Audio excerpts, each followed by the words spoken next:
나눔교회 2024년 하반기 강조점이 안팎의 변화를 소망하는 교회입니다. 그에 맞춰서 약한 자의 하나님, 말씀하시는 하나님, 열방의 하나님이라는 주제들로 말씀이 선포되어져 왔고요. 저는 오늘 마지막 주제인 잃어버린 자의 하나님이라는 주제로 말씀을 나누려고 합니다.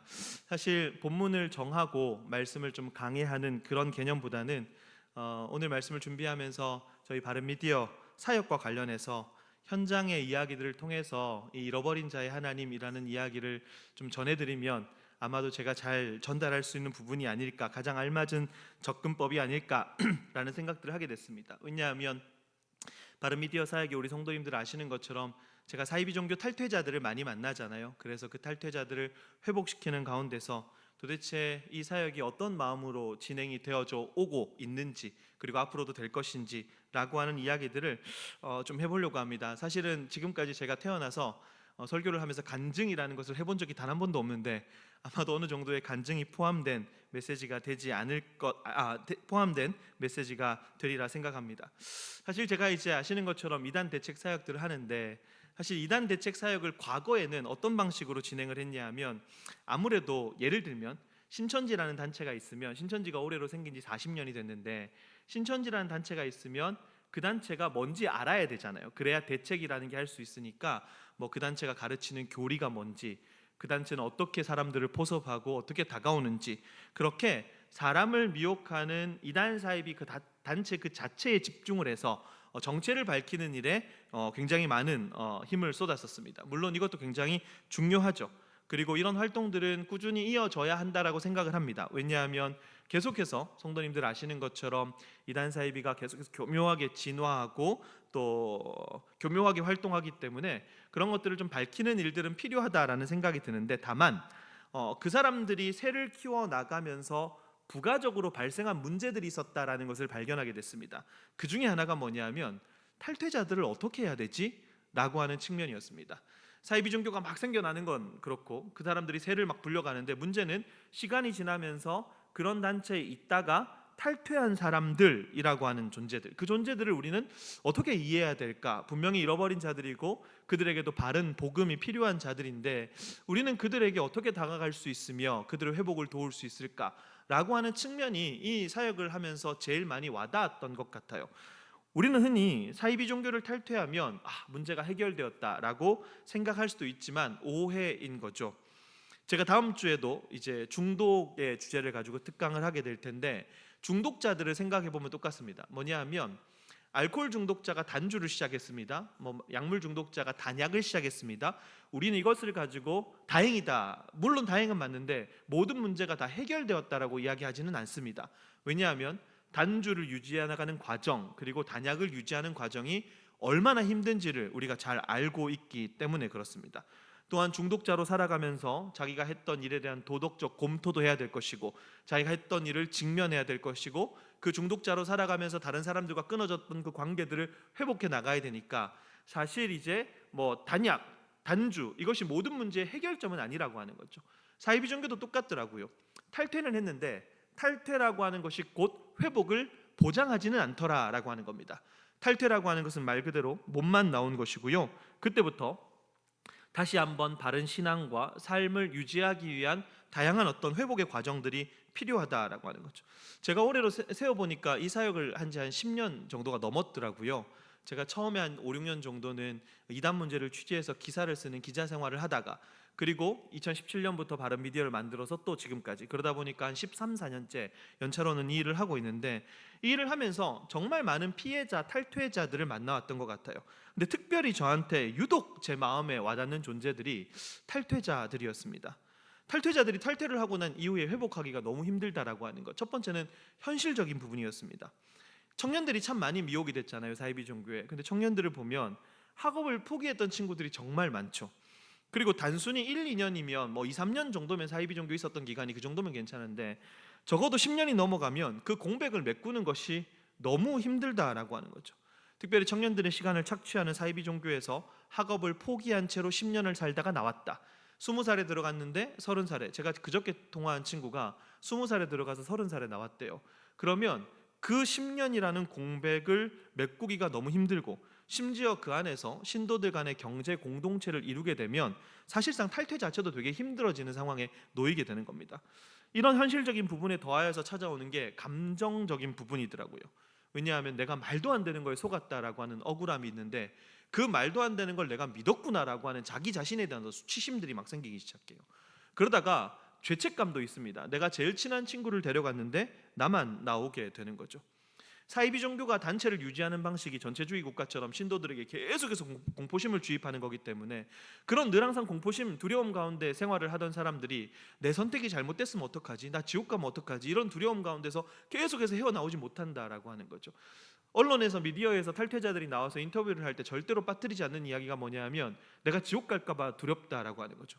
그 안에서 계속해서 두려움을 심어주는 방식으로 그들의 신앙을 해왔기 때문입니다. 심지어 거기다가 우리 성도님들 JMS 다 보셨잖아요. 제가 만났던 성범죄 피해자들의 경우 그 트라우마 이루 말할 수 없고, 거기에 잘못된 교리까지 막 사로잡혀 있으니까 이 감정적이라고 하는 것이 이게 회복하는 게 너무 힘든 거예요. 심지어 10년, 20년 모든 인간관계가 사이비 종교 안에서 이루어져 있을 경우에 완전히 리셋된 상태에서 이 삶을 나이가 30이 되고 40이 돼서 다시 시작을 해야 되는 거죠. 관계를 맺을 사람도 없고 현실적으로 어려운데 말씀드렸던 감정적 어려움까지 막 겹쳐지니까 최악의 경우에 성도님들이 생각하시는 것보다 꽤 많은 사람들이 스스로 목숨을 끊는다는 거죠. 제가 이런 사례를 접하면서 이단 사이비, 특별히 사이비 종교를 대책하는 방향성에 대한 고민들을 해보기 시작했습니다. 지금까지 한국에서 사이비 종교에 접근하는 방식은 사람을 미혹하는 사이비 종교였는데, 그건 많이 했으니까 제가 접근해본 방식은 뭐냐면 사이비 종교에 미혹되는 사람이었던 것 같아요. 사이비 종교를 파악하려면 일단 거기에 있는 사람들을 이해해야 되고, 그 사람들의 회복을 이야기하려면 거기 있는 사람들을 이해해야 되니까, 우리는 지금까지 말도 안 되는 걸 믿는 사람들을 보면서 그냥 세뇌당했다라고만 말했지, 어떻게 왜 세뇌를 당했는지, 그 과정에서 무슨 일이 일어났는지 이런 얘기들은 거의 하지 않았다라고 하는 겁니다. 이해가 안 된다라고만 이야기를 했는데 이해해보려는 노력을 별로 해보지 않았다라고 하는 거죠. 누군가를 정죄하고 판단하는 건 쉽게 할 수 있습니다. 사이비 종교에 빠진 거 잘못됐다, 아무나 쉽게 이야기할 수 있는 건데, 당신의 선택은 잘못되었습니다라고 판단하는 것은 누구나 할 수 있는 거지만, 적어도 영혼을 바라보는 그리스도인들이라면 당신은 왜 그 선택을 했습니까? 라고 한 번 정도 물어볼 수 있는 여유와 마음이 우리 가운데 있어야 되지 않을까라는 생각들을 좀 해보게 됐다는 거죠.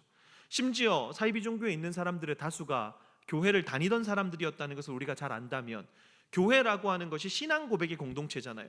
사실 교회는 굉장히 특수한 공동체입니다. 왜냐하면 이렇게 다양한 연령대의 사람들이, 다양한 직군을 가지고 삶의 궤적을 달리했던 사람들이 동일한 시간대에 동일하게 계속해서 모이는 집단이 교회밖에 없습니다. 그 이유는 뭐냐면 교회라고 하는 것이 하나의 신앙을 고백하는 공동체라고 하는 거죠.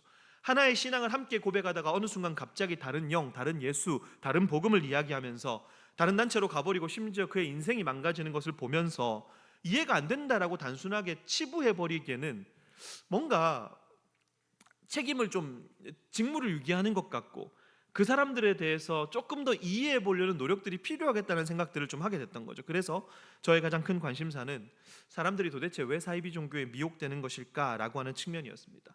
왜 미혹되었는지, 왜 세뇌되었는지, 도대체 이해가 안 되는 이 과정들을 어떻게 좀 이해해 볼 것인지, 그런 것들을 좀 이해해 봐야 제 안에서 제일 마음이 가는 그 탈퇴자들을 좀 도울 수 있다라고 하는 생각들을 해봤던 것 같아요.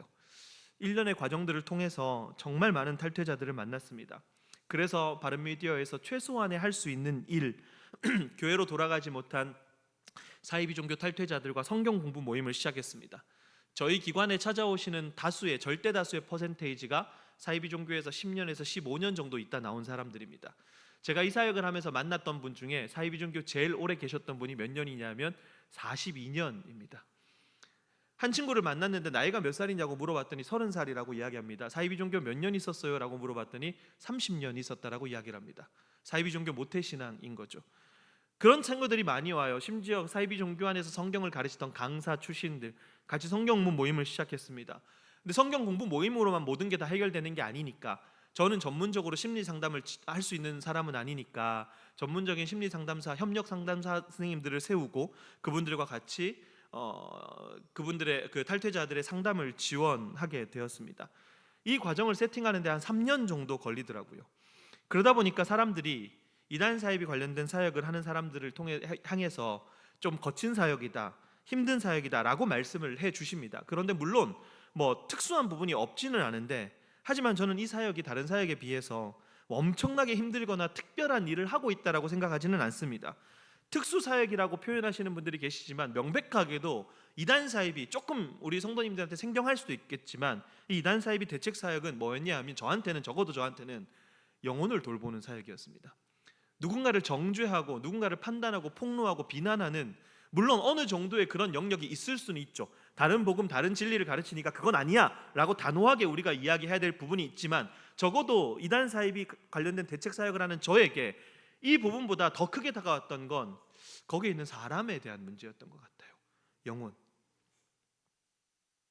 늘 비판하고 싸우고 이런 사람들의 영혼은 굉장히 피폐해지잖아요. 근데 우리 성도님들 보시는 것처럼 제가 피폐하게 생기지는 않았지 않습니까? 할렐루야. 나름대로 그렇게 좀 긍정적으로 살려고 애를 쓰는 것 같아요. 근데 이 사역이 건강해지기 위해서, 그리고 무엇보다 이 일을 하고 있는 제가 건강해지려면 제일 중요한 게 있었는데 뭐였냐 하면, 이 일을 향한 하나님의 마음이 무엇인지를 나름 생각해 보려고 애썼던 것 같아요. 그런데 하나님은 사각지대 중에서도 사각지대인 탈퇴자들을 발견할 수 있는 눈을 주신 것 같고, 그 탈퇴자들을 긍휼히 여길 수 있는 마음을 주신 것 같습니다. 제가 무슨 의지를 발현해서 그 사람들을 사랑할 수 있는 게 아닙니다. 사람이 어떻게 생판 한 번도 보지 못한 사람, 그리고 그 사람이 사이비종교에서 10년, 20년 있었던 그런 사람들을 어떻게 갑자기 내가 당신을 사랑합니다, 이건 거짓말이겠죠. 근데 그게 아니라 그 영혼에게 다가갈 수 있었던 것은 적어도 하나님께서 저에게 그 사람들을 발견할 수 있는 시선, 그리고 그 사람들을 이해해 보려고 하는 그 마음, 제가 잘나서가 아니라 이건 하나님께서 저한테 주신 마음이라고 저는 생각을 하는 거죠. 그리고 그들을 조금 긍휼히 여길 수 있는 마음을 주신 것 같습니다. 그리고 만났던 탈퇴자들의 회복을 보게 하시면서 여전히 이 일이 의미 있다고 위로해 주신 것 같아요. 저는 이 과정을 통해서 세 가지를 묵상하게 됐어요. 그걸 좀 나누고 싶은데, 이 탈퇴자들을 회복하는 사역들을 통해서 저는 세 가지를 묵상하게 됐습니다. 첫 번째는 뭐냐 하면 하나님의 능력에 대해서 묵상을 해보게 됐고요. 두 번째는 오리무중의 하나님에 대해서 묵상을 해보게 됐고요. 세 번째는 그리스도인과 교회에 대해서 묵상해보게 되었습니다. 첫 번째는 하나님의 능력에 대해서 묵상을 해보게 됐는데, 뭐냐 하면 감사한 이야기를 좀 하면요, 역시나 하나님은 탈퇴자들을 회복시켜 주시더라 하는 겁니다. 사람을 보면 저 사람이 정말 복음을 받아들일 수 있을까 싶은 마음이 드는 사람들이 있어요. 근데 그런 마음이 들었던 사람들이 시간이 지나고 어느 순간 예수 그리스도가 자신의 유일한 구원자입니다 라고 고백하게 되는 것을 하나님은 보게 하십니다. 이게 여러분 얼마나 짜릿한 경험인지 아십니까? 사이비 종교 안에서 억압과 착취를 당하면서 공포심에 길들여서 신앙생활 하던 사람들이 이제는 공포가 아닌 그 두려움을 물리친 사랑 안에서 진리가 자기를 자유롭게 했다라고 고백하면서 그들의 신앙을 이어갑니다. 사이비 종교에서 종교적 행위를 통해서 안정감을 누리려 했던 것이 얼마나 부질없는 것인지를 깨닫고 진지한 그리스도인들의 삶에 대해서 고민하고 그리 살려 애쓰는 사람들이 발생한다는 것을 경험하게 됩니다. 저는 이것이 잃어버린 자들을 변화시키는 하나님의 능력이라고 고백합니다. 지금 당장 메추라기가 떨어지지 않는다고 해서 하나님의 손이 짧아진 게 아니었더라고요. 우리는 하나님의 능력이라고 하는 것을 좀 자극적인 기적으로만 포장할 때가 참 많습니다. 그러한 간증들도 진짜 많죠. 빌딩 세우시는 하나님, 부동산 넓히시는 하나님. 근데 그 하나님은 하필이면 내 사업만 쏙 빼놓고 남의 사업만 잘 되게 하시는 하나님.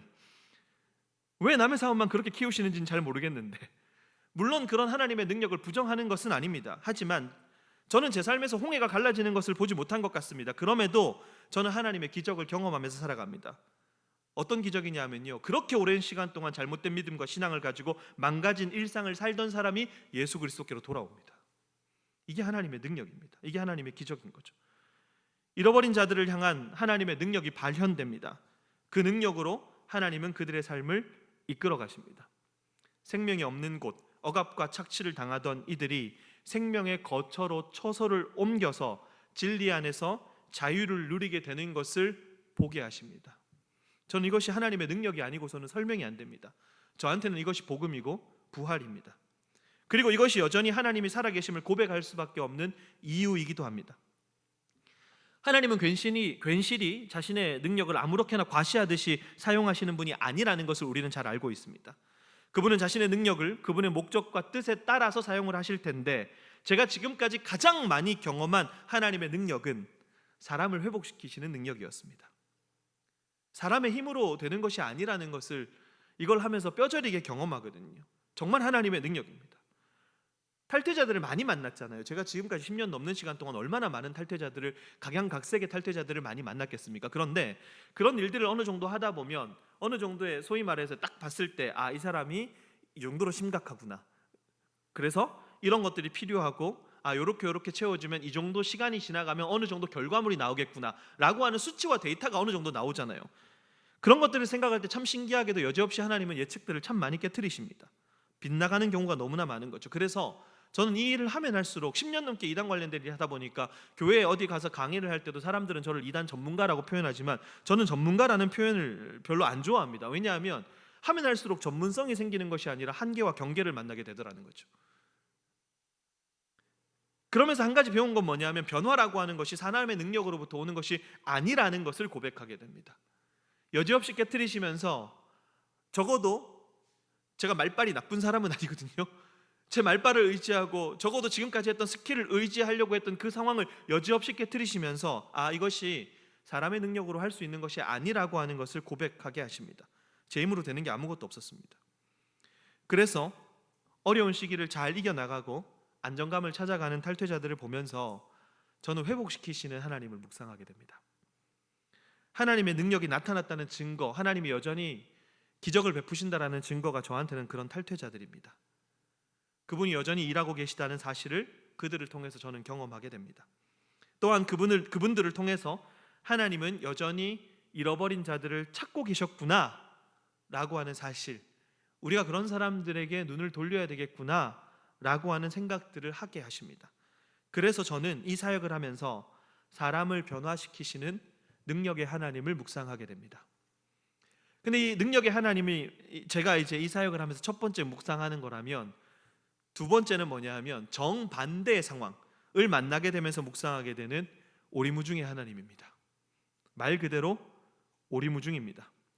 뭐냐 하면요, 사람을 변화시키시는 하나님, 그래서 회복을 통해서 자신의 능력을 보이시는 하나님을 보았다면, 반대로 이 사역을 하다 보면 도무지 하나님의 능력은 어디 있는 거지? 라는 생각이 들 때가 너무나 많다라고 하는 거죠. 왜냐하면 만나는 모든 사람들이 다 회복되는 것은 아니기 때문에 그렇습니다. 회복을 간절히 바라도 아무런 변화가 없는 상황들을 너무 많이 경험하는 거예요. 그게 아픈 거죠.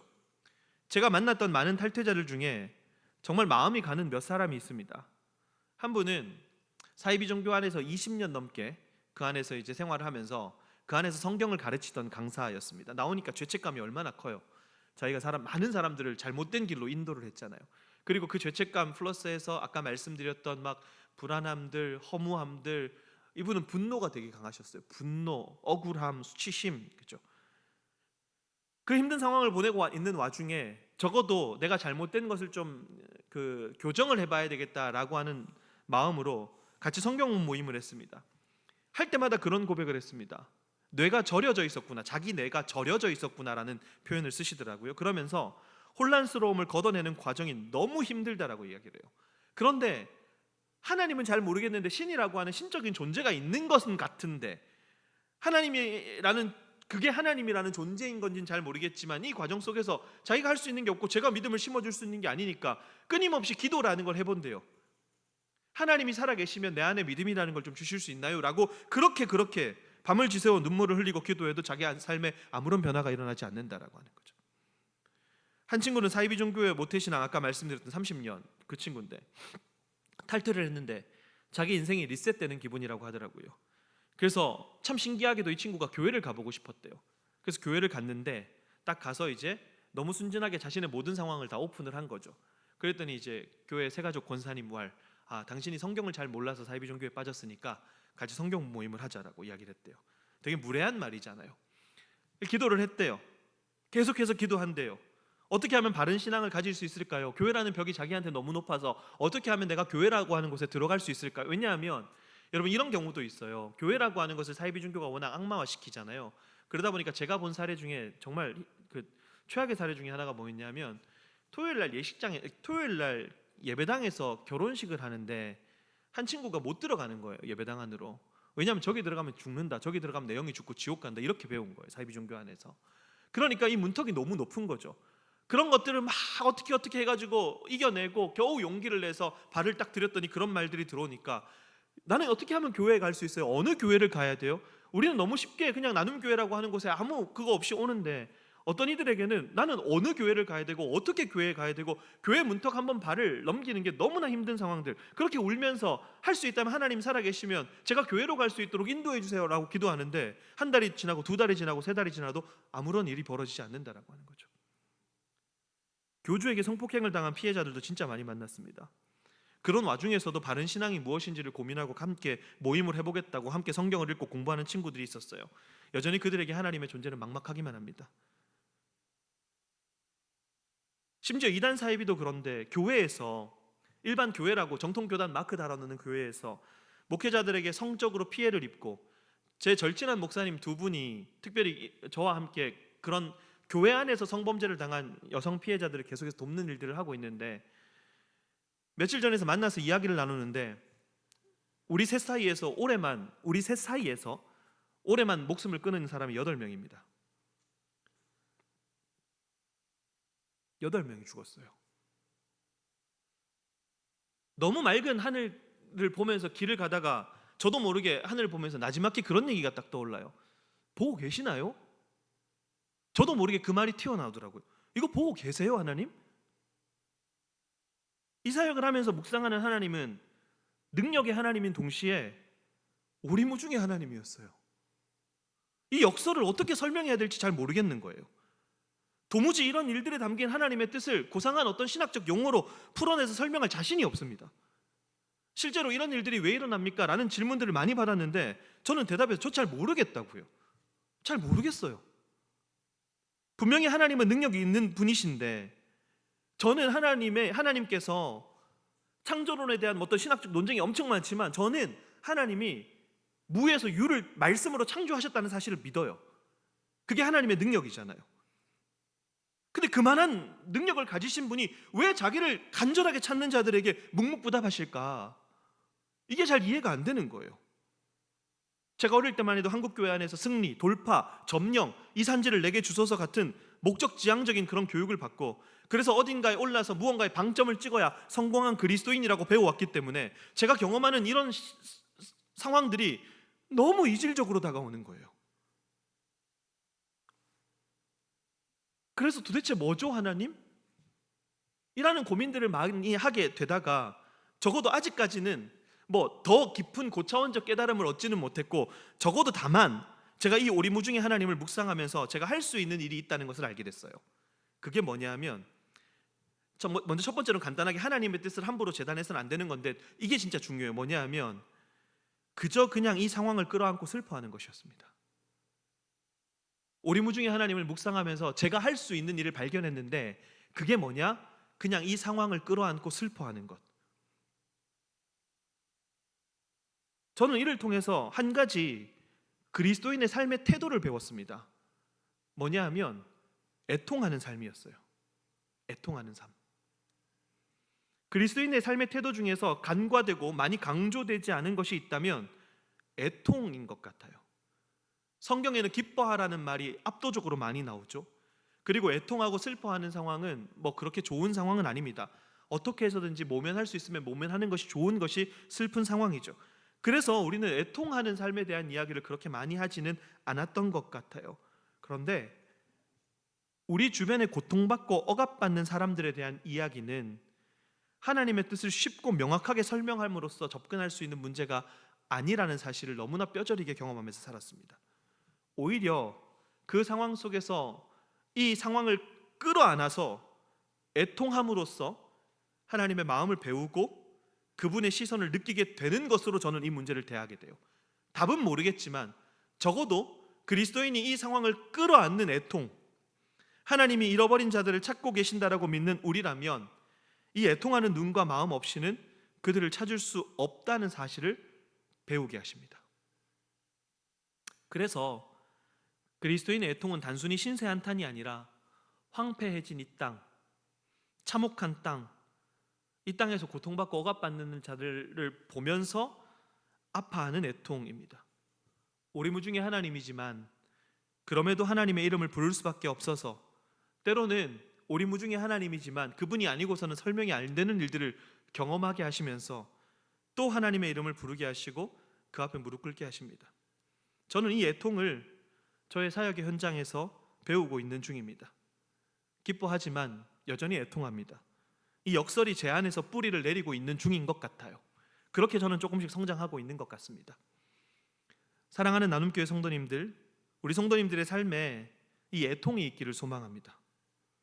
한계를 경험하고 그분의 뜻을 이해하기 어려울 때 그런 상황을 만나면 많은 사람들이 한계를 만나잖아요. 그리고 하나님의 뜻이 어디 있는지 막 헷갈리고 그럴 때 많은 사람들은 뭔가 신비한 능력이 있다는 사람, 그리고 뭔가 시대의 통찰력을 가졌다는 둥 하는 사람들에게 미혹되기도 합니다. 하지만 우리를 미혹하는 것에 귀 기울이기보다 오히려 그 슬픔을 끌어안고 애통하는 법을 배웠으면 좋겠습니다.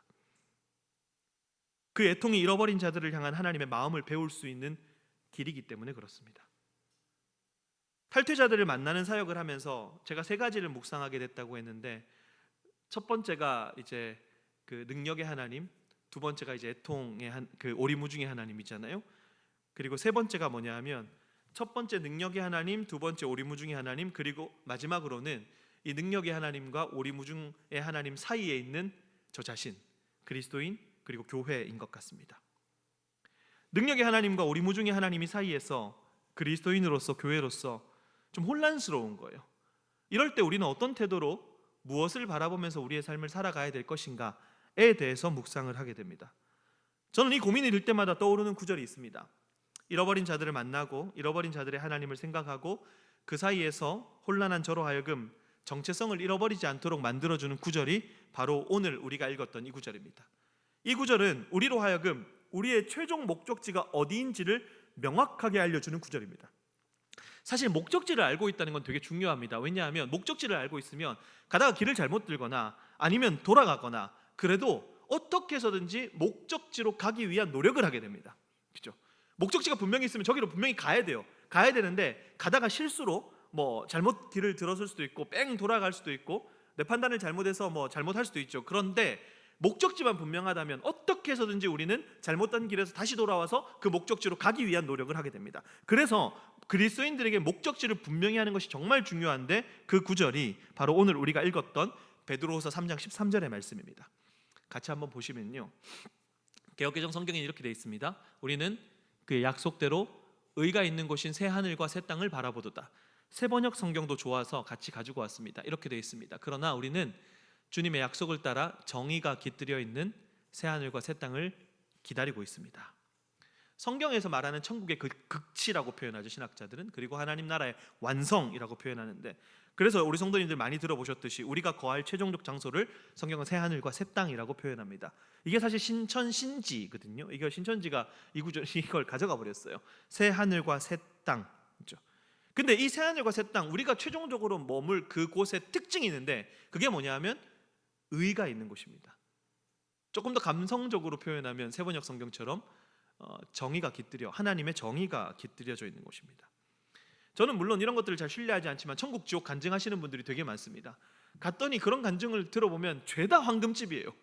죄다 황금집, 2층 집, 3층 집, 그리고 우리 집은 10층 집, 내가 조금 더 공덕을 쌓아서 남의 집은 20층 집, 뭐 이런 거 있잖아요. 물질적인 것이 어떻고 저떻고. 근데 성경을 통해서 알 수 있는 그분의 나라는 그런 물질적인 집으로 표현할 수 있는 곳이 아닙니다. 하나님의 정의가 깃들여 있는 곳, 이게 얼마나 우리의 가슴을 뛰게 하는 겁니까? 여러분, 하나님의 정의가 깃들여 있고 하나님의 의가 있으면 무슨 일이 벌어지는지를 성경이 우리에게 이야기를 해줍니다. 그게 뭐냐 하면 제가 정말 좋아하는 구절인데 옛날에 우리 많이 불렀던 노래 가사말이기도 합니다. 이사야 11장 6절에서 9절입니다. 제가 한번 읽어보겠습니다.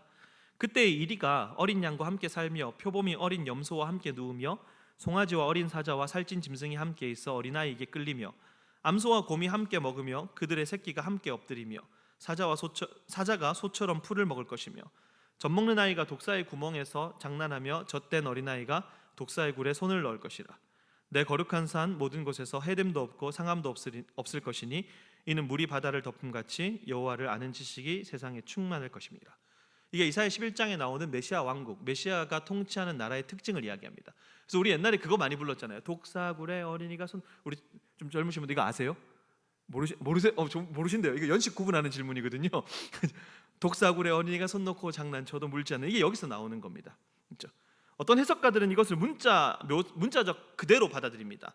근데 어떤 해석가들은 상징적으로 받아들이기도 합니다. 그런데 이게 상징이냐 문자냐보다 중요한 건 뭐냐면, 이 이사야 11장 우리가 6절에서 9절을 읽으면서 우리에게 명확하게 다가오는 것은 메시아 왕국, 그러니까 하나님의 완전한 통치가 도래했을 때 어떤 일이 벌어지는가라는 거죠.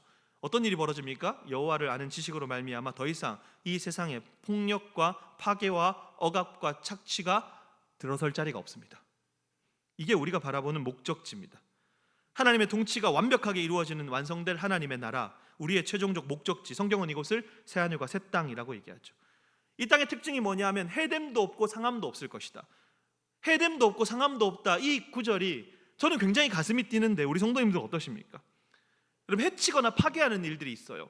해치거나 파괴하는 일들이 왜 발생하냐 하면 힘의 불균형 때문에 발생합니다. 힘이 불균형해요. 근데 이 불균형하니까 내가 남보다 더 힘이 있다고 생각하니까 그 힘에 근거한 확신 때문에 다른 일을 짓밟는 행동으로 나타나게 되는 거죠. 여기 보면 이리 어린 양, 암소와 곰, 젖먹이 아이와 독사, 힘이 불균형합니다. 그런데 놀라운 사실은 이렇게 힘이 불균형이 되어도 이 불균형이 균형을 이루면서 이 불균형 때문에 아무런 문제가 벌어지지 않는다라고 하는 거죠. 이게 우리가 꿈꾸는 억압의 소식이 아닌 해방의 소식입니다. 이리와 어린 양, 암소와 곰, 젖먹이 아이와 독사, 물리적인 힘이 달라요. 근데 오늘날 시대에 이 힘이라고 하는 것이 단순히 물리적 힘만 존재하는 건 아니지 않습니까? 돈의 힘, 정보의 힘, 어떤 분야에서든지 조금 더 많이 가진 자들을 기득권이라고 표현하고, 그래서 그 기득권 되면 그 내가 가지고 있는 권리와 권한으로 타인의 존재와 자유를 억압하고 착취합니다. 억압은 곧 힘의 논리를 가진 통치로 이어지게 되는 거죠. 근데 복음은 반대거든요. 억압의 소식이 아닌 해방의 소식이라는 것을 우리가 잘 알고 있습니다. 지고선이라고 하는 표현이 있는데 그런 표현으로도 다 표현되지 않는 그 왕이 등장합니다. 그래서 그 왕의 등장으로 더 이상 힘의 논리가 통하지 않는 세상이 온다는 해방의 메시지, 돈의 논리가 통하지 않는다는 세상이 온다는 해방의 메시지, 그것이 복음이죠. 표범과 새끼 염소, 이리와 어린 양, 그 나라에서 힘이 마치 수치로 따지면 다 백백이 되는 힘이 똑같아지지는 않을 겁니다. 힘의 불균형은 있겠죠. 놀라운 사실은 그 불균형 때문에 인한, 그 불균형으로 인한 억압과 착취는 사라질 겁니다. 이게 얼마나 신비로운 일일까요? 불균형으로 균형을 이루는 일이 일어납니다. 우리는 그걸 믿습니다. 도저히 이 세상에서는 구현되지 않는 나라거든요. 불균형이 생기면 분명히 그것 때문에 문제가 생깁니다. 근데 그 나라는 불균형 때문에 문제가 생기지 않습니다. 아이러니라고 표현되는 것이 지극히 정상적이고 자연스러운 형태로 도래하게 되는 것, 그래서 착취당하고 유린당하는 자들에게 억압의 종식을 고하게 됩니다. 그래서 좋은 소식이죠, 복음이라고 하는 것이. 힘의 논리가 더 이상 작용하지 않는 나라, 돈이 우상이 되지 않는 나라, 파괴와 억압과 착취가 사라진 나라, 그 나라를 소망하고 조금이나마 그 나라를 꿈꾸고 살아가는 존재가 이 땅을 밟고 살아가는 그리스도인들입니다. 그래서 오늘 이 땅에서 억압받고 착취당하는 이들과 우리는 함께합니다. 어느 분이 저한테 그런 말씀을 하세요. 목사님, 사람에 대한 관심이 많으신 것 같아요. 맞아요. 저는 저 인간이 왜 저러지 여기에 대한 관심이 되게 많은 사람입니다. 근데 그러면서 이런 얘기 하세요. 목사님, 이런 사역을 하려면 사랑이 넘치지 않습니다. 저는 중학교 1학년 된 요즘에 엇나가고 있는 저희 딸 사랑하는 것도 너무 힘들어 죽겠어요. 사랑이 넘치는 게 아니고요, 그래서 막 사랑이 넘쳐나서 화수분처럼 막 넘쳐나 그랬으면 좋겠는데 그런 마음이 없어요. 그래서 이 사역을 하는 사람이 아닙니다. 제가 이 사역을 유지할 수 있었던 것은 사랑이 넘쳐서가 아니라 적어도 제가 어디로 가는지에 대한 믿음과 소망이 있기 때문에 그렇습니다. 우리가 장차 거할 최종적 목적지를 이 땅 가운데서 조금이나마 맛볼 수 있도록 살아갈 수 있는 것, 이것이 성경에서 말하는 그리스도인의 삶이라고 하니까, 그리고 제가 그리스도인이라고 하니까, 예수님을 믿는 사람이니까 그렇게 살아보려고 성령님을 의지하는 것뿐입니다.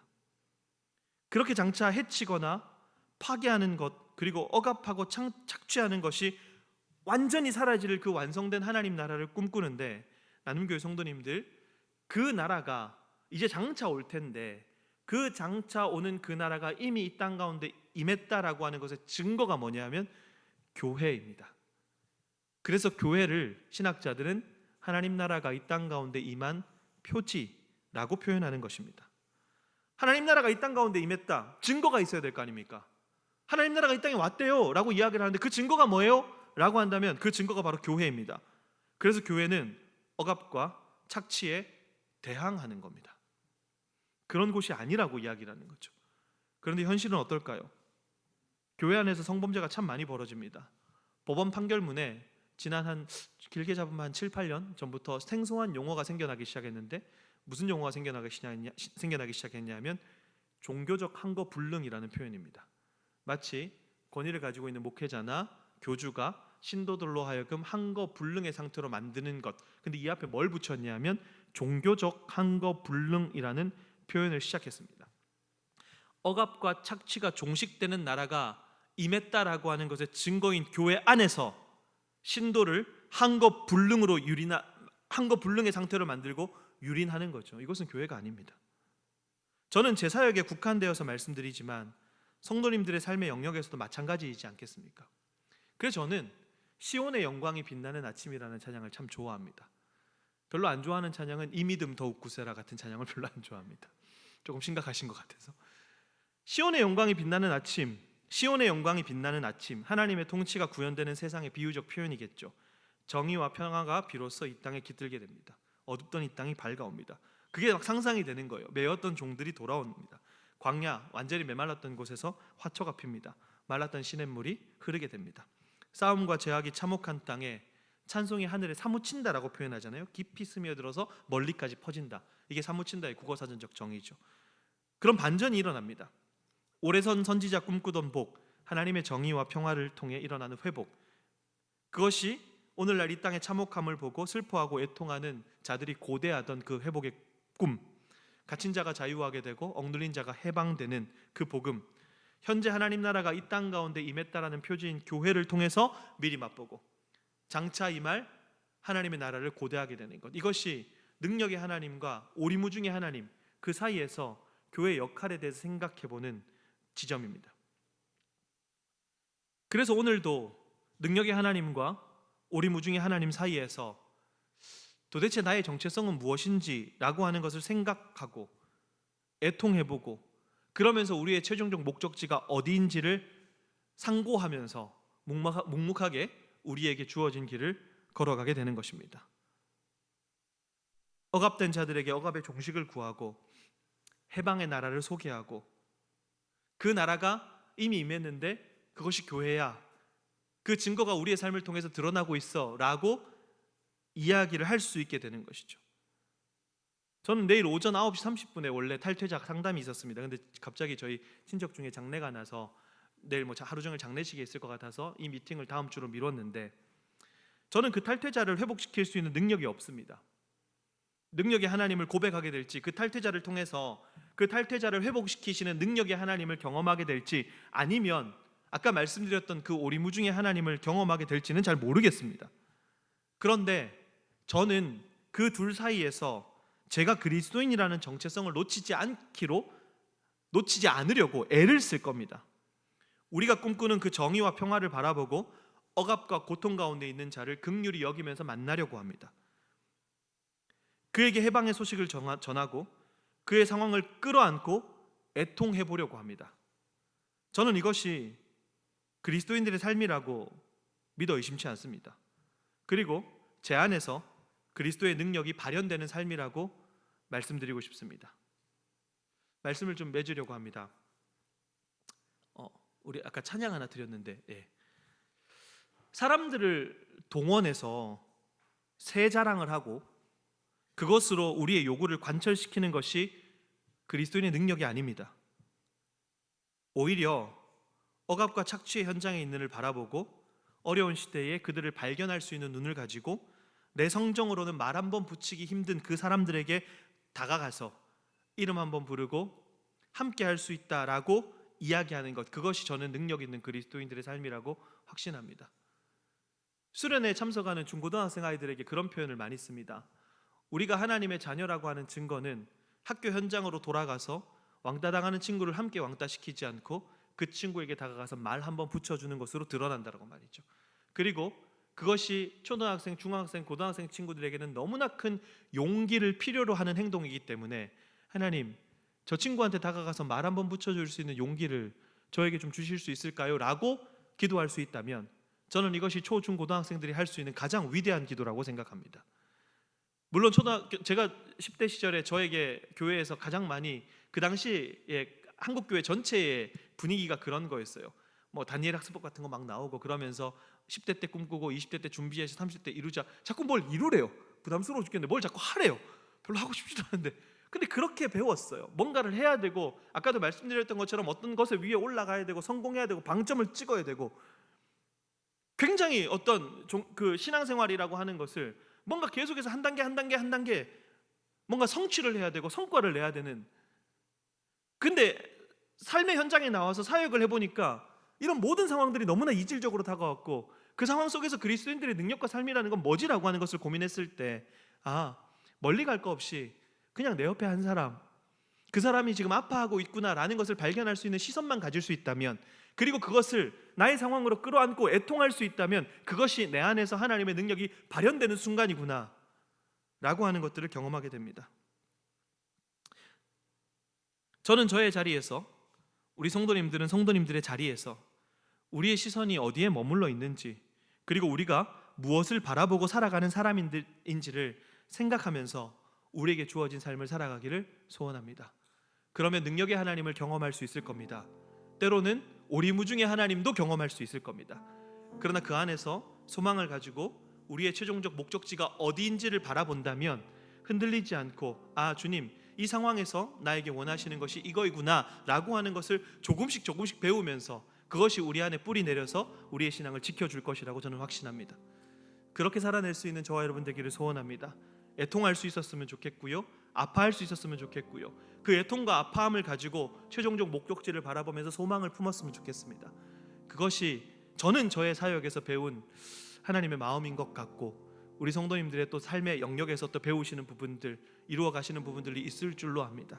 아무튼 간에 적어도 끊임없이 우리가 어디를 향해 가는 사람인지, 무엇을 하는 사람인지, 내가 무엇을 믿고 있기에 이 자리에 있는 사람인지, 이런 본질적인 것들을 놓치지 아니하고 우리에게 주어진 삶을 통하여서 하나님의 능력과 하나님의 기적이 발현되는 그러한 삶이 되기를 간절히 소원합니다. 우리 같이 찬양하고 기도하기를 원하는데요, 하늘에 나는 새도 함께 찬양하면서 하나님의 능력을 구합니다. 하늘에 나는 새도 주 손길 돌보시네. 온 땅에 충만한 주 사랑으로 내 마음을 덮으소서.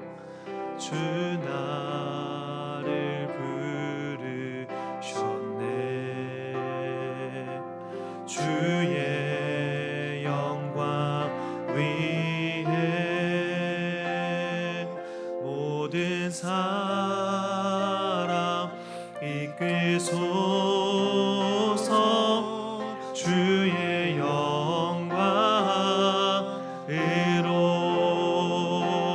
주 말씀 향하여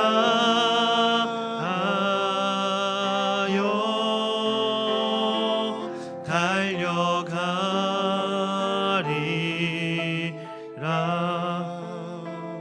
힘도 아닌 능도 아닌 오직 성령으로 주 얼굴 향하여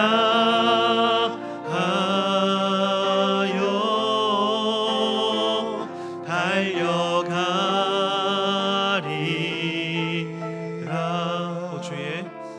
오 주의 영광 안에 살게 하소서. 주 말씀 향하여, 주 말씀 향하여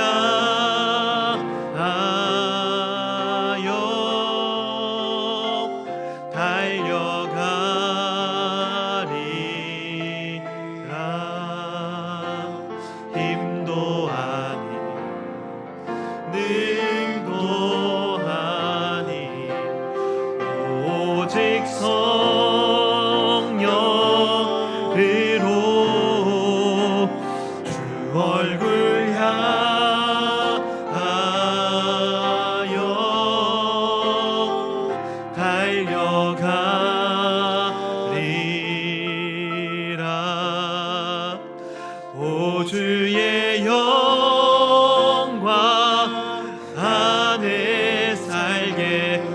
마지막으로 한 번 더 고백하겠습니다. 주 말씀 향하여, 주 말씀 향하여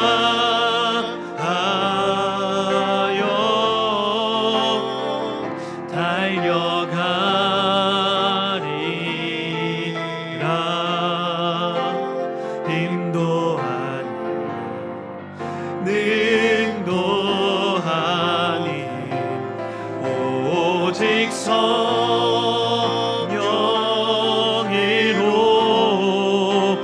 주 얼굴 향하여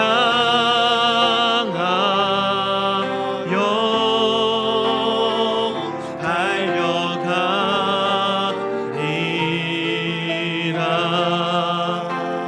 오 주의 영광 안에 살게 하소서. 우리 시간 합심하여 한번 기도하기를 원합니다. 우리가 가장 많이 바라고 꿈꾸고 소망하는 것이 무엇인지를 이 시간 한번 돌아보기를 원합니다. 오직 성령 안에서 하나님의 자녀로서 마땅히 품어야 할 마음을 품고 능력의 하나님을 의지하길 원합니다. 때론 짙은 안개로 인해 잘 보이지 않는 상황에서 그분의 마음을 품도록 우리에게 시선과 생각을 허락하여 주시기를 기도합니다. 그래서 우리의 삶을 통하여서, 교회를 통하여서 그분의 뜻과 계획이 성취될 수 있도록 우리 함께 합심하여서 시간 기도하며 나가겠습니다. 기도하겠습니다.